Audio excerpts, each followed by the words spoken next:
Video ini hanya untuk mereka yang punya logika. Bagi yang tidak punya logika, skip aja. Salah satu ayat Al-Quran yang sangat membekas dalam diri saya adalah ayat yang mengatakan, "Janganlah kebencianmu terhadap satu golongan menyebabkan kamu bersikap tidak adil." Inilah yang sekarang saya rasa terjadi. Kita menyaksikan ada begitu banyak orang pintar yang tidak adil pada Pak Jokowi karena mereka membenci Pak Jokowi. Mereka pintar dan kritis, tapi begitu bicara soal Jokowi, segenap kepintarannya menghilang. Saya ingin membahas soal revisi Undang-Undang KPK. Anda juga mungkin sudah mendengarnya ya. Jadi ini dimulai oleh cerita Abraham Samad bahwa ketika ia bertemu dengan Presiden Prabowo pekan lalu, dia sempat menyarankan agar Presiden berinisiatif merevisi Undang-Undang KPK yang sekarang berlaku. Undang-Undang KPK yang sekarang digunakan itu kan adalah hasil revisi terhadap undang-undang sebelumnya. Menurut Samad, perubahan tersebut sebenarnya memperlemah KPK. Karena itu dia menyarankan Undang-Undang KPK itu direvisi ulang atau dikembalikan ke versi semula. Pernyataan Samad kemudian dibawa para wartawan untuk ditanyakan ke Jokowi. Nampaknya itu dilakukan karena Jokowi dianggap sebagai presiden yang bertanggung jawab atas revisi Undang-Undang KPK pada 2019. Perubahan itu kan terjadi di saat Jokowi berkuasa. Nyatanya Jokowi mengatakan dia tidak keberatan dengan ide merevisi ulang itu. Jokowi bilang dia mendukung kalau saat ini dilakukan penulisan ulang kembali.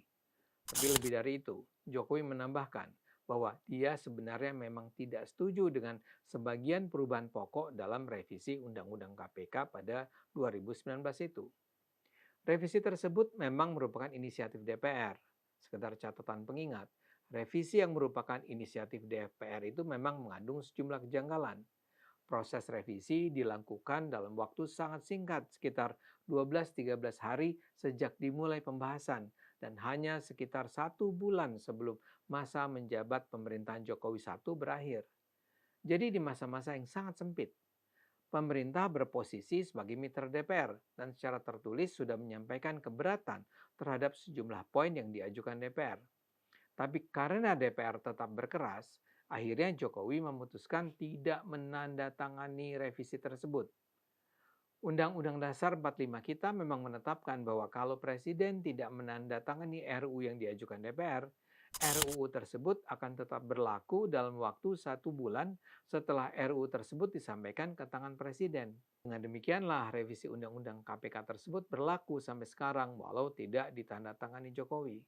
Karena itu, dia sekarang mendukung kalau revisi Undang-Undang KPK tersebut ditinjau kembali. Begitulah cerita awalnya.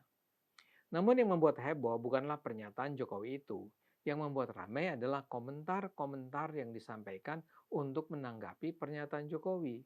Dan rangkaian komentar itu disampaikan orang-orang pintar. Mereka seperti menghujat karena Jokowi dianggap seperti lempar batu sembunyi tangan. Yang bicara ada yang dari DPR, tapi ada juga dari mantan pejabat KPK dan juga masyarakat sipil. Yang paling keras misalnya datang dari Koordinator Masyarakat Anti Korupsi Indonesia, MAKI, Boyamin Saiman. Dia dengan keras bilang, Jokowi jangan cari muka karena Undang-Undang KPK nyata-nyata diubah pada masa Jokowi jadi presiden. Menurut Boyamin, pemerintah tidak bisa dilepaskan dari proses revisi tersebut karena mengirimkan utusan untuk melakukan pembahasan bersama dengan DPR. Jika tidak setuju, katanya, seharusnya pemerintah tidak mengirimkan utusan. Fakta bahwa utusan hadir menandakan ada persetujuan, ucapnya. Ada pula komentar keras dari Wakil Ketua KPK periode 2015-2019, Laude M. Syarif. Laude mengatakan, pernyataan Jokowi yang mengaku tidak menandatangani revisi Undang-Undang KPK merupakan pernyataan yang menjengkelkan. Pernyataan itu menurut Laude merupakan pembodohan dan tidak mendidik masyarakat. Laude menilai Jokowi terkesan seperti bicara dengan anak sekolah dasar. Sebab, kata dia, pengesahan undang-undang hanya bisa dilakukan jika kedua belah pihak, yaitu DPR dan pemerintah, menyetujuinya. Saud Situmorang, yang juga mantan wakil ketua KPK, turut mengecam penjelasan Jokowi. Seharusnya, kata Saud, Presiden bisa mengeluarkan peraturan Presiden pengganti undang-undang atau Perpu jika tidak menyetujui revisi undang-undang tersebut. Presiden bisa bikin perpu, kata Saud, dan ini sebaiknya yang dilakukan presiden, bukan sekedar tidak tanda tangan.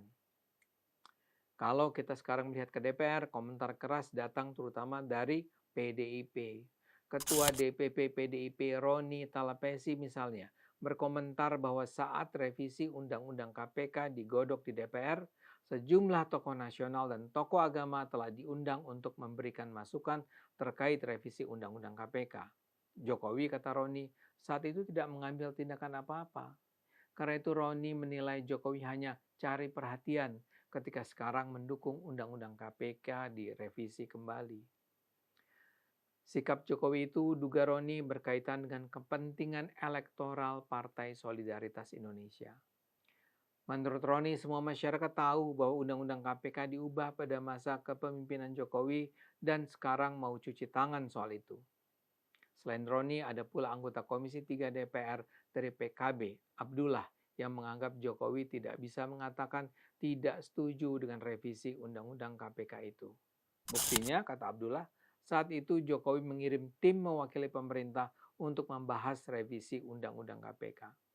Artinya, revisi Undang-Undang KPK ini dibahas bersama oleh DPR dan pemerintah, ujarnya. Yang baru saja saya kutip hanya sebagian dari komentar yang dibuat di media, namun rasanya sudah cukup mewakili pihak-pihak lainnya. Buat saya, kritik terhadap sikap Pak Jokowi itu terkesan bodoh dan mengada-ada. Jokowi pada 2019 jelas-jelas mengungkapkan keberatan terhadap isi revisi Undang-Undang KPK. Menurutnya, revisi tersebut memperlemah posisi KPK yang sebelumnya merupakan lembaga independen yang memiliki otoritas penuh dalam pemberantasan korupsi. Sampai beberapa hari sebelum undang-undang itu diputuskan di DPR, Jokowi masih mengirimkan surat berisi penolakan tegas terhadap 4 poin dalam revisi, yaitu 1. Penyadapan harus dilakukan dengan izin eksternal. 2. Penyidik dan penyelidik KPK hanya berasal dari kepolisian dan kejaksaan. 3. Penuntutan wajib berkoordinasi dengan Kejaksaan Agung. Dan 4. LHKPN dikeluarkan dari tanggung jawab KPK. Itu semua memang secara jelas memperlemah posisi KPK. Namun keberatan itu diabaikan oleh DPR. Meski banyak poin yang ditolak Presiden, pada 17 September 2019 dengan dihadiri 102 orang anggota, DPR mengesahkan Undang-Undang KPK yang baru tanpa ada satupun fraksi yang menolak. Hanya ada interupsi dari fraksi Gerindra, PKS, dan Demokrat yang sifatnya hanya memberi catatan. Jadi Jokowi serius keberatan dengan isi revisi tersebut. Bahwa pemerintah memang terlibat dalam proses penyusunannya, tidak berarti pemerintah sebenarnya juga mendukung isi revisi undang-undang sebagaimana yang akhirnya diluncurkan. Tapi memang ketika itu tidak ada cara efektif bagi pemerintah untuk menolak kelahiran undang-undang. Sangatlah memalukan bila penjelasan Jokowi saat ini dianggap sebagai upaya cari muka, pembodohan masyarakat, cari perhatian, atau bahkan upaya menaikkan perolehan suara PSI. Kalau Jokowi menjelaskan bahwa dia sendiri pun tidak suka dengan isi revisi tersebut, kenapa lantas penjelasannya dianggap sebagai taktik melepaskan diri dari tanggung jawab? Dan Jokowi pun memberi pernyataan itu sebagai jawaban atas pertanyaan wartawan yang meminta dia berkomentar terhadap penjelasan Abraham Samad. Bukan sesuatu yang dirancang dan dinyatakan melalui konferensi pers misalnya. Saud Situmorang mengatakan kalau memang tidak setuju sebaiknya Jokowi mengeluarkan perpu dan bukan sekedar tidak mencantumkan tanda tangan. Saud dalam hal ini sangat menyederhanakan masalah. Jika Presiden saat itu menerbitkan perpu untuk membatalkan atau mengubah revisi Undang-Undang KPK, maka pemberlakuan revisi tersebut memang bisa dihentikan atau ditangguhkan. Tapi tidak setiap saat Presiden berwenang mengeluarkan perpu. Undang-undang menetapkan Presiden berhak menetapkan perpu hanya dalam hal kegentingan yang memaksa. Presiden harus bisa membuktikan adanya kegentingan yang memaksa. Kegentingan memaksa seperti apa yang saat itu ada? Lebih jauh lagi, bila Jokowi mengeluarkan perpu itu bisa menimbulkan konflik dengan DPR dan dengan koalisi sendiri. Padahal itu terjadi persis di masa transisi dari masa pemerintahan Jokowi pertama ke masa pemerintahan kedua. Yang saya ingin katakan, waktunya sangat tidak pas untuk melakukan perbenturan dengan DPR dan koalisi. Saya rasa mereka yang merancang revisi Undang-Undang KPK itu melakukannya dengan memilih timing yang paling pas untuk menjerat pemerintah agar tidak menghambat kelahiran revisi Undang-Undang KPK. Dan strategi mereka sukses. Revisi Undang-Undang KPK digolkan dan memang ternyata memperlemah KPK. Menyalahkan Jokowi dalam hal ini adalah tindakan yang sangat tidak adil. Tapi seperti saya katakan di awal, mereka yang menyalahkan Jokowi adalah mereka yang pada dasarnya memang sudah membenci Jokowi. Mereka pintar, tapi mereka tidak adil. Saya hanya bisa berharap agar masyarakat tidak begitu saja mempercayai kata-kata mereka. Ayo gunakan akal sehat, karena hanya kalau kita gunakan akal sehat, kita akan bersama-sama selamat.